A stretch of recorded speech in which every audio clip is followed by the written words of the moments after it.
from puppies to alligators, the Houston SPCA helps all animals in need in the Houston area. Yeah, and joining us now is Annie Rank with Houston SPCA's Wildlife Center of Texas. Hi, Annie. Hi, nice to meet you. So we're so excited to have you here. I've been to the Wildlife Center of Texas. This place is amazing. I remember the first day looking around and thinking, oh, wow, that's a nice stuffed owl. That's a nice stuffed hawk. But they're all real. They are all real, unlike this little guy that we're going to be talking about today. But tell us a little bit about you guys, because you treat about 10,000 animals every single year, and these are animals of all different species. All different. We do about 350 different native species to Texas. Like you said, about 10,000 a year, and that is really what sets us apart. I mean, so many of the animals we're taking in nowadays are like tiny little babies. We're trying to get them back out in the wild, and right now we're pretty inundated. So. Well, and speaking of babies, you know, we're going into spring. You start seeing a lot of the babies cropping up. And what should somebody do? What's the first thing if they come across an animal in distress? What should they do? Yeah, a very common question we get when people call us. The first thing they do, I mean, depending on age, of course. If it's a kid, always get an adult. Right. But when it's an adult, they can always give us a call if they're unsure. But the first thing to do is just to survey the scene.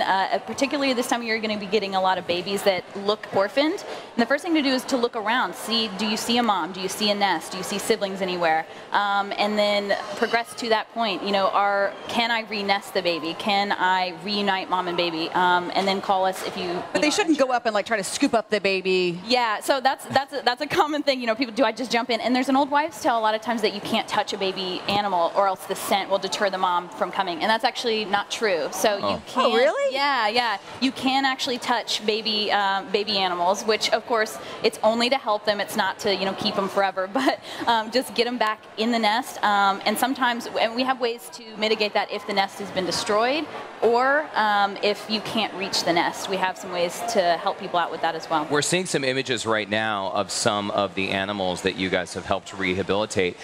Really, you guys are the only hospital in Houston that treats this variety of animals, and one of the largest hospitals like this in the nation, right? Yeah, absolutely. So tell us what different types of animals you're seeing come in, because this could be everything from possums to squirrels to the cat. Yeah, it's a little bit of everything. Predominantly right now it is opossums, squirrels of all different types. We're getting quite a few rabbits and great horned owl babies. It's their nesting season right now. So we're getting a lot of great horned owls right now. Did you also get some of the more larger animals, more an alligator? Yes, we get alligators. I mean, when I moved here, I didn't know we got otter. You know, we get river otter from time to time. We get bobcat, fawn, deer fawn, fox, you name it. I mean, we get just about everything. Cute little bunnies. Well, the bobcat seems like that would be sort of an intense animal to rehabilitate. Yeah, I mean, in some ways they're not very different from a house cat. We get them as bobcat kittens a lot of times, but the adult ones we get in, we treat them, whatever injuries they may have, and we get them back out in the wild as soon as possible. But you're right, it's very little contact. And you do get a lot of different species, different kinds of birds, because of course here in Texas we are a migration area for a lot of birds to pass through. We got to talk about, what is this hanging basket for? So yeah, this. It's a funny little thing because a lot of people, it's nice to have a visual, because when you say a hanging potted planter or a basket, some people may or may not have any idea how to even start with renesting a baby animal. A lot of people say, oh, I see the nest, but there's no way I can get it back up there. The most important things to remember are, if you see a mom or you have a feeling that the mom is still around, to just pick the little guy up. It is okay to just touch him, pick him right up, put him inside that basket. Make sure it does have holes in the bottom. That's an important thing for rain drainage.